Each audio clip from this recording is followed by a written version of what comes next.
Bonjour, c'est Azur et c'est l'actualité du jeu vidéo du lundi 5 juin 2023. On revient sur Street Fighter 6 qui a été modé, alors incroyable, en VR. Et il faut savoir qu'il existe des injecteurs pour pouvoir jouer à des tas de jeux en VR, Unreal. Et en l'occurrence, c'est un injecteur qui fonctionne sur le RE Engine, hein, qui est utilisé par Capcom sur beaucoup de jeux. Ah, déjà, on passait sur la bonne actualité.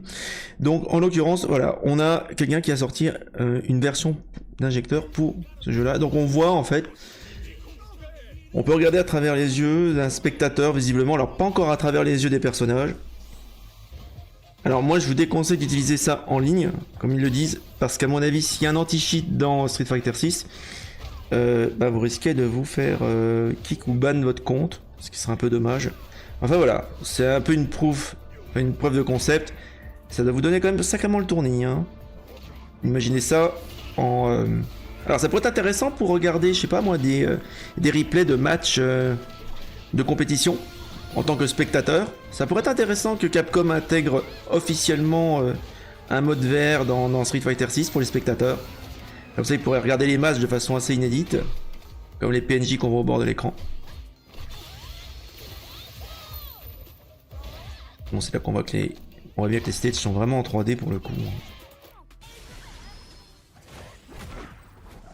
Voilà, et vous avez vu, on peut avoir le HUD aussi, c'est possible. Ah, ça fait un peu bizarre quand même, hein. Si on avait dit qu'on pourrait voir Street Fighter en VR un jour, j'aurais pas cru. Ah voilà, évidemment c'est non officiel, hein. Sachant qu'il existe des injecteurs vraiment pour vraiment beaucoup de jeux. On a même une démo, hein. Donc on voit des jeux comme Ready or Not, Back 4 Blood, Stray, Life is Strange, enfin voilà, beaucoup de jeux Unreal, et puis également, bah, on en a sur le RE Engine, comme vous pouvez le voir. News suivante, alors, bah, c'est vrai qu'il y a un remaster de Wheel of Katarami, reroll, parce qu'il y avait déjà un reroll il y a quelques années sur Steam, et là ils intègrent Royal Reverie dedans, donc on a un trailer de lancement officiel. Ça sera à peu près sur tout, hein, sur PS5, PS4, Xbox Series, Xbox One, Nintendo Switch et PC via Steam. On va regarder ça.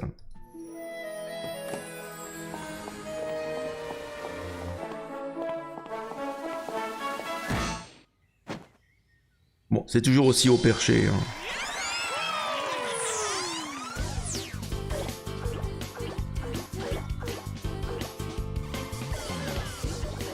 Donc je crois qu'il y a 5 nouveaux challenges dans ce remaster là. Donc évidemment si vous êtes fan de la licence. Alors derrière son air mignon comme ça, le jeu est loin d'être facile, hein.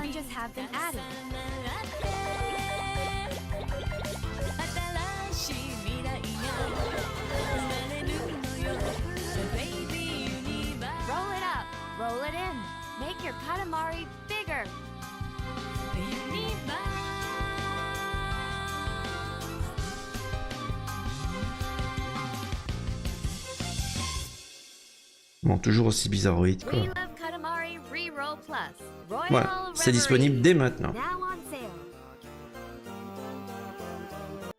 Alors, qu'est-ce qu'on a comme petite news? Une dernière petite news. Alors, un petit jeu indé pour finir les news du jour. Désordre, je crois que c'est fait par un français sur Unreal 5. C'est une espèce de portal-like et ça a un design assez joli, je trouve. Avec beaucoup de reflets, de ray tracing. C'est assez magnifique.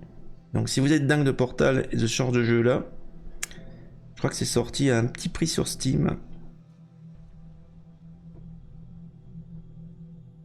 J'aime bien le design. Non, ce n'est pas le monde des Lego.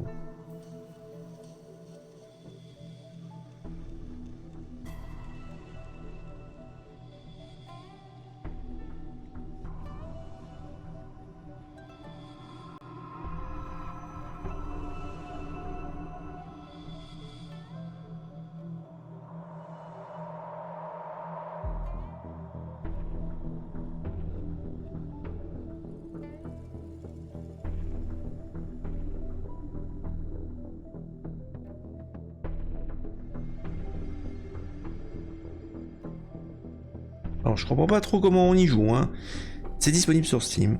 Donc le créateur français avait déjà fait Time Breaker. Avec, bon là c'est des mécaniques un petit peu différentes. C'est en promo jusqu'au 8 juin à moins 15%, soit 8,50€. Voilà. Si ça vous tente de tester ça, si vous avez des retours, bah dites-le moi. Ça pourrait être intéressant de voir qu'on teste ça sur la chaîne. Bah voilà. C'est tout pour les news du jour. Et puis bah écoutez, en attendant, jouez bien et à la prochaine.